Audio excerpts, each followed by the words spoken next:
तो वेलकम। तो मैं सिर्फ इंट्रोडक्शन के लिए बना रहा हूँ कि सेम टू में आपको कौन से सब्जेक्ट्स है, और मैं सिर्फ आप लोगों को बताना चाहता हूँ कि कौन से सब्जेक्ट में आपको ज़्यादा ध्यान देना है। तो उम्मीद है आप लोगों ने सेम वन पास कर लिया होगा अच्छे खासे मार्क्स के साथ, अच्छे खासे ग्रेड के साथ। अगर आपको जानने में बताने में इंटरेस्ट है तो मुझे पर्सनली बता सकते हो, नीचे कमेंट सेक्शन में बता सकते हो आपका सेम वन का एक्सपीरियंस कैसा रहा, और मेरे वीडियोज़ ने आपको किस तरह से हेल्प किया। अगर बताने में इंटरेस्ट है या तो नहीं कर सकते हो कमेंट। वैसे मुझे पता है आप लोग को कमेंट करते नहीं हो, ठीक है, कोई बात नहीं। तो सेम वन में मैं यहाँ पे दो कंडीशंस लेके चलता हूँ, या तो आपको अच्छे खासे मार्क्स आए या तो आपको अच्छे खासे मार्क्स नहीं आए। अगर जिसको अच्छे मार्क्स आए वो लोगों के लिए कॉन्ग्रेचुलेशंस, आपने अच्छा खासा मार्क्स लगा आ गए। इतना हवा में उड़ने की ज़रूरत नहीं, अभी अभी 5 सेम और बाकी है। और ये बताना चाहता हूँ कि अगर आपको अच्छे खासे मार्क्स आए ना, तो दो बात याद रखना कि असाइनमेंट लिखना कंटिन्यू रखना। मैं एक्सपीरियंस से बता रहा हूँ, क्योंकि असाइनमेंट लिखने से ना आप लोगों को क्या मिलता है कि पता चलता रहता है कि कौन से आपको टॉपिक्स है और क्या नहीं। अगर और रेगुलर पढ़ना कंटिन्यू रखना, ठीक है। एक्सपीरियंस से बता रहा हूँ, सेम टू में मैंने असाइनमेंट लिखना बंद कर दिया था। ये हर एक का अलग अलग कंडीशन हो सकता है, ठीक है। मेरे टीचर्स मुझे जानते थे और वो उनको पता था कि मैं एक्स्ट्रा करिकुलर एक्टिविटीज़ में ज़्यादा इंटरेस्टेड हूँ, तो उन्होंने मुझे कुछ ज़्यादा रोका नहीं।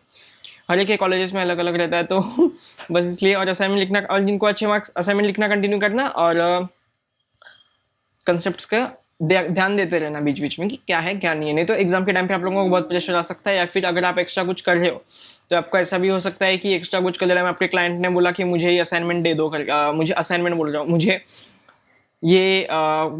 काम चाहिए करके हुए। तो अगर एग्जाम आपका उस टाइम पे होगा और क्लाइंट ने भी आपको कुछ एडवांस दे के रखा होगा, जैसे मेरे केस में हुआ था, तो आपका दोनों तरफ ध्यान लगेगा नहीं, तो फिर आपको कुछ एक करना पड़ेगा। इसलिए अगर आप कॉन्सेप्ट से जानते हो तो ना आप ज़्यादा जल्दी पढ़ सकते हो, इसलिए ध्यान देते रहना। और सेकंड, अगर आपको अच्छे मार्क्स नहीं आए तो कोई बात नहीं। सेम वन में ज़्यादा किसी को अच्छे मार्क्स आते नहीं है, मतलब आते हैं किस किस लोगों को। सेम टू में आपके पास और 5 सेम पड़े, ठीक है। डीमोटिवेट मत होना, आपको अच्छे खासे मार्क्स मिल जाएंगे। तो सेम टू की अगर सब्जेक्ट्स की बात करूँ तो आपको इस सेमेस्टर में भी 5 सब्जेक्ट है, जैसे हर सेमेस्टर में होता है। पहला सब्जेक्ट है ग्रीन कंप्यूटिंग GC, दूसरा है NSM numerical and statistical method WP, word programming. ये 3 सब्जेक्ट्स हो गए, और दो है तीसरा चौथा सब्जेक्ट है माइक्रो प्रोसेसर आर्किटेक्चर, और पांचवा सब्जेक्ट है आप लोगों का वो भी एक थियोरेटिकल सब्जेक्ट से, डेट इज OOP, जो कि IP का बड़ा भाई है, OOP के कंसेप्ट रिलेटेड। तो देखो, सबसे पहले सब्जेक्ट्स की बात करूँ तो WP वर्ड प्रोग्रामिंग, ये देखो ये सब्जेक्ट एक बहुत इजी सब्जेक्ट है। अगर आप लोगों ने 12th में IT लिया है, या फिर कोई भी ऐसा फील्ड है जिसमें HTML CSS जावास्क्रिप्ट वो सब है, इस सब्जेक्ट में वो सब ही है। और GC की बात करूँ तो GC के कंसेप्ट आप स्टार्टिंग में ही याद करना चालू कर दो, मतलब स्टार्टिंग में अगर आप ध्यान दे रहे हो ना, तो GC के ये एक बहुत स्कोरिंग सब्जेक्ट है और इंटरेस्टिंग सब्जेक्ट भी है। इसमें कुछ नहीं, एनवायरनमेंट के रिलेटेड ही प्रोटेक्शन के इसमें होता है। और तीसरा सब्जेक्ट है NSM। प्लीज़ ये सब्जेक्ट को लिख के प्रैक्टिस करना। ये मैथ्स है, इसमें कुछ कुछ अपना वो अलग अलग मेथड्स है इसमें, और फिर ये एक उसमें आपको इटरेशंस निकालनी पड़ती है, 5-5, 6-6 इटरेशंस निकालनी पड़ती है। तो कैलकुलेटर कैसे यूज़ करना है वो आपको पहले पता होना चाहिए, या फिर एग्जाम के टाइम पे ये सब्जेक्ट आप लोगों को बहुत तकलीफ दे सकता है। और फिर अपना चौथा सब्जेक्ट है OOP। देखो ये एक बहुत ईजी सब्जेक्ट है, लेकिन स्टार्टिंग में मैंने इसको डर गया था थोड़ा ये सब्जेक्ट से, क्योंकि इसमें कोड बहुत लंबे लंबे होते थे।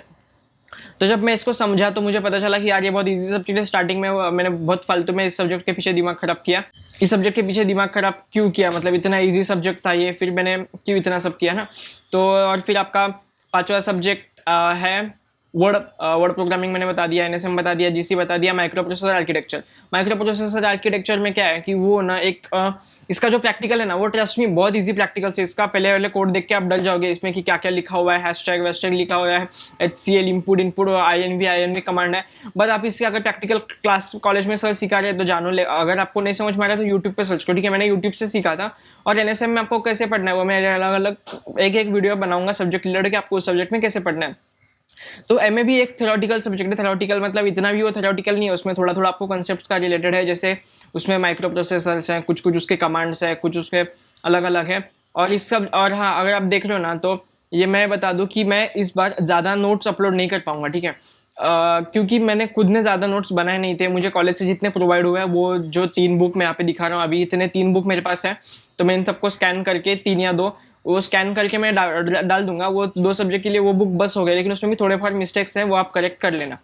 तो ये आपका सेम 2 का हो गया 5 सब्जेक्ट है। और प्रैक्टिकल्स की बात की जाए तो प्रैक्टिकल्स में इसमें आपको आपको देखो, अगर आपको सैटरडे संडे ऑफ होता है ना, तो आपको और एक ऑफ होगा, क्योंकि एनएसएम का प्रैक्टिकल होता है, उसमें कोड्स होता है पूरा न्यू, और वहाँ वो कोड्स भी ईजी है, उसको पहले लर्न करना स्टार्ट करो प्रैक्टिकल को, क्योंकि प्रैक्टिकल एग्जाम 50 मार्क्स का होता है, और उसमें प्लीज़ 50 में से 50 लेके आने को ट्राई करो, क्योंकि ठीक है, क्योंकि बहुत ईजी है।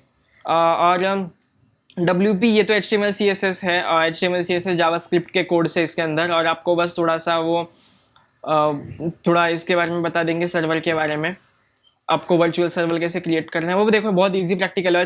WP के प्रैक्टिकल एग्जाम में कैसा आता है कि एक HTML का कोड आता है, कंपलसरी आता है ये एक HTML का कोड, और एक आपका ऑप्शनल आता है, तो आप HTML के इसमें मार्क्स मत गवा देना। और MA प्रैक्टिकल की बात करूँ तो ये एक बहुत अंडरस्टैंडिंग वाला प्रैक्टिकल है, इसमें आपको कोड लिखना पड़ता है। सिम्युलेटर पे लर्न करो या फिर किस पे भी करो, वो आप कॉलेज के अलग अलग कर लेगा, लेकिन हर एक कॉलेज सिम्युलेटर पे रन करता है। आपको आगे आगे बताऊंगा मैं अगली वीडियोस में।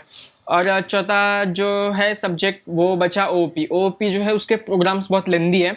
मैं एक फाइल अपलोड कर दूंगा मेरे ड्राइव पर, वो आप IP का जब मैं वीडियो बनाऊंगा उसके नीचे आपको उसका लिंक मिल जाएगा, वो फाइल पूरा पढ़ लेना, ठीक है, उसको स्किप मत करना। वो एक इंपॉर्टेंट प्रैक्टिकल से, और इंपॉर्टेंट इन द सेंस वो बहुत सारे वो कंसेप्ट पकड़ के चल देती है वो फाइल। और आपको GC का कोई प्रैक्टिकल नहीं है, मतलब हफ्ते में आप लोगों को सिर्फ 4 प्रैक्टिकल होंगे और एक दिन ऑफ होगा। अगर आपका 5 डेज कॉलेज है, तो मेरा जैसे 5 वीक कॉलेज था, तो मैं सिर्फ हफ्ते में 4 दिन कॉलेज जाता था, 5वां दिन घर और प्रैक्टिकल होता, तो मेरे लिए वो छुट्टी कंसिडर होती है, और आप लोगों के लिए जो भी हो। और बस तो सेम 2 में इतना ही, आप लोगों को 5 सब्जेक्ट है जैसे कि मैंने बता दिया, और उसमें से आपको 4 सब्जेक्ट के प्रैक्टिकल होंगे। GC का प्रैक्टिकल नहीं होगा, GC का प्रोजेक्ट होगा। GC का प्रोजेक्ट के रिलेटेड मैं एक अलग वीडियो बनाऊंगा, जिसमें मैंने सब सैम्पल प्रोजेक्ट अपलोड करके रखा है, क्योंकि ये एक ऐसा सब्जेक्ट है ना जिसको 50 मार्क्स का हाथ का मार्क्स है प्रोजेक्ट का, जो आपको पुकड़ में मिल जाता है। और प्रोजेक्ट रिलेटेड टाइम ना बहुत सारा कन्फ्यूजन होता है बच्चों को कि कैसे प्रोजेक्ट बनाना है, कैसे करना है। मुझे भी था, मुझे लास्ट तक समझा नहीं था, लेकिन मैंने लास्ट में क्या किया, मेरे सारे कॉलेजेस का, मैंने सारे दोस्तों का प्रोजेक्ट लेके मैम को बिना बताए ड्राइव पे अपलोड किया, और आप लोगों को दे रहा हूँ, ठीक है, किसी को बताना मत, नहीं तो। और वो सेम टू सेम मत छापना, नाम वाम एडिट कर लेना थोड़ा, ठीक है, अगर उसमें गलती से किसी का नाम वाम है तो उसका नाम वाम एडिट कर लो, आपको थोड़ा कन्वर्जन वगैरह सीख लो, ठीक है, तो किसको बताना नहीं।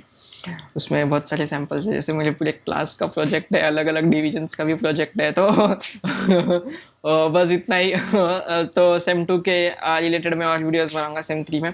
तो जितने भी लोग सेम 2 में आ चुके हैं वो लोग कॉन्ग्रेचुलेशंस। NSM को रिटर्न प्रैक्टिस करना मत भूलना प्लीज़, मैं फिर से रिमाइंड कर रहा हूँ। और कैलकुलेटर भी यूज़ करना, ठीक है।